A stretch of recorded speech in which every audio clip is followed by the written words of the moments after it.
What do you want on your tombstone? Taco meat with cheddar cheese would be mighty tasty.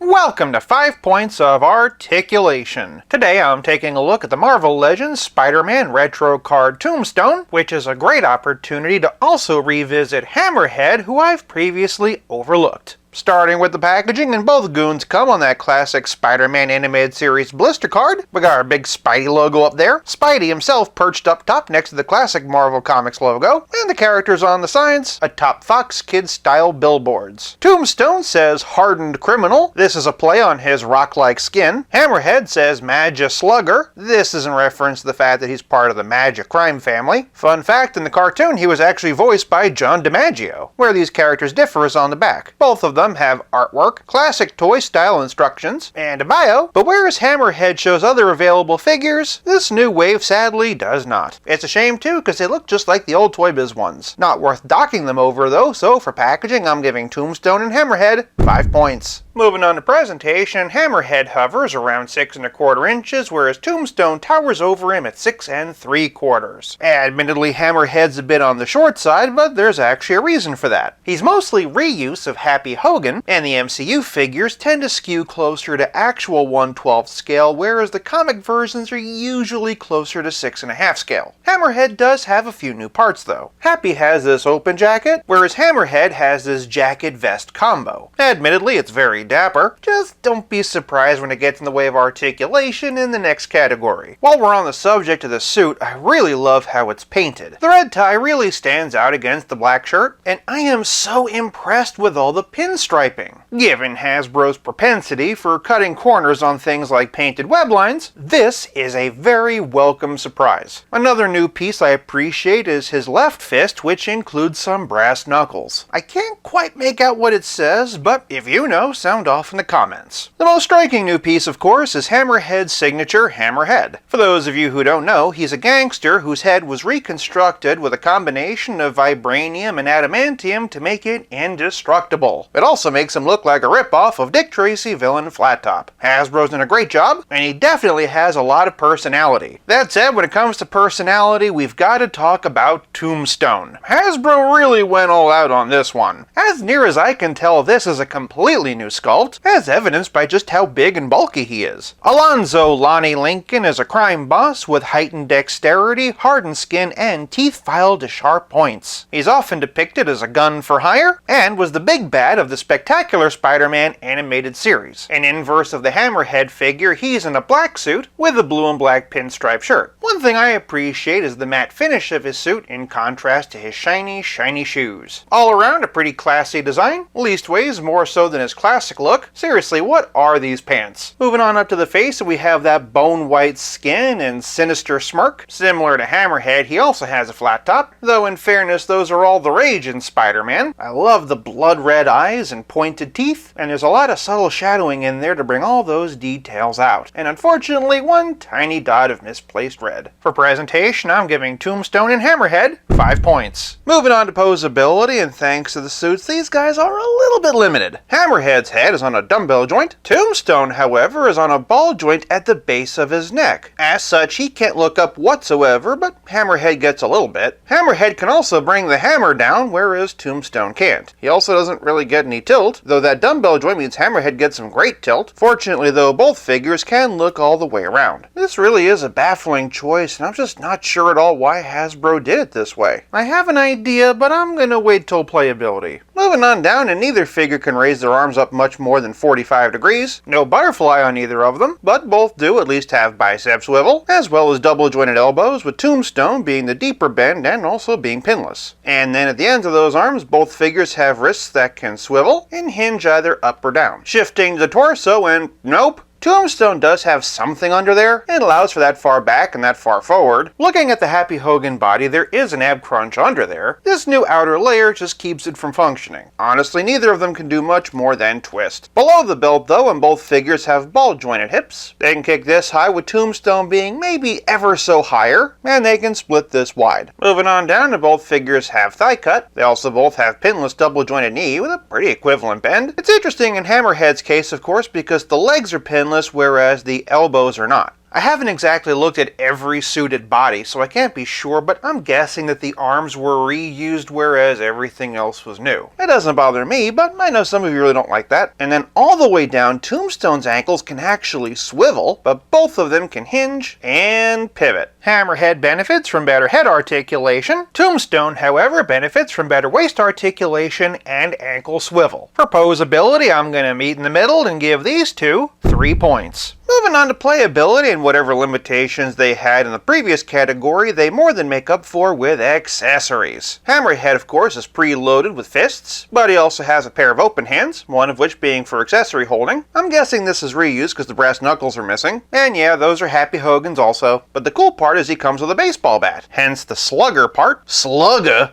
I don't even know her. Switching over to Tombstone, and he comes preloaded with an open hand and an accessory holding hand that admittedly is pretty trigger fingery. If you have a 6-inch scale gun from another figure, he'll have no trouble using it. And before you ask, I'm so sorry, I do not remember where this came from. I just found it in my box of accessories. That said, he does come with an accessory he can hold, this crowbar. What is he, a McFarlane Joker? It's nice and snug, but when he doesn't want to Jason Todd somebody to death, Tombstone also comes with a pair of fists. That's not all though. He even comes with an alternate snarly head. Just like the regular one, there's lots of great personality in the sculpt and a pretty impressive amount of painted detail. So, theory time. I've been trying to figure out why Hasbro did the heads this way instead of their normal way. My hypothesis is that it's because it was easier for them to make a slightly larger head cast in one color than having to cast a separate neck piece or having to paint one. I can't be sure, but I do think it's as good a theory as any. Of course, playability is more than just accessories. It's also about how well your figures play with others. For other villains in the Retro Card Spider-Man collection, and here we have the Green Goblin. Next up is Electro, who seems kind of big next to Hammerhead. The Sandman, who also has a silly hairstyle. Scorpion, who I've had since he came out, but I'm only just now opening. Mysterio, who's replaced my original version. The Walmart exclusive Lizard. And... that never gets old. That said, for a couple of larger scale Spidey villains, and here we have the Retro Card Rhino, and the big guy himself, Wilson Fisk, the Kingpin. For Retro Card antagonist, if not full villain, and here we have J. Jonah Jameson, and Retro Card Spidey himself. Of course, if you prefer your Retro Card Spidey to have bigger eyes, bigger webs, be pinless, and have toe articulation, here's Renew Your Vows. But for a slightly smaller Spidey, and here's the one from the Amazing Friends boxed set. For a relative scale comparison, here's Hammerhead and Tombstone with Pizza Spidey and the Spectacular Spider-Man. And as always, here they are with Stealth Iron Man. For playability, I'm giving Tombstone and Hammerhead 5 points. This leaves us with nothing left to discuss but the price. A new release, Tombstone retails for $24.99. Hammerhead, however, was a bit of a peg warmer, and I managed to snag him for only $13 on Amazon. Both of them are great values for what you get, so for price, I'm giving these two 5 points, averaging to a grand total of 4.6 out of 5. If you like this video, check out one of these. Thank you so much for watching. I'll be back again real soon, but until then, play nice and have fun.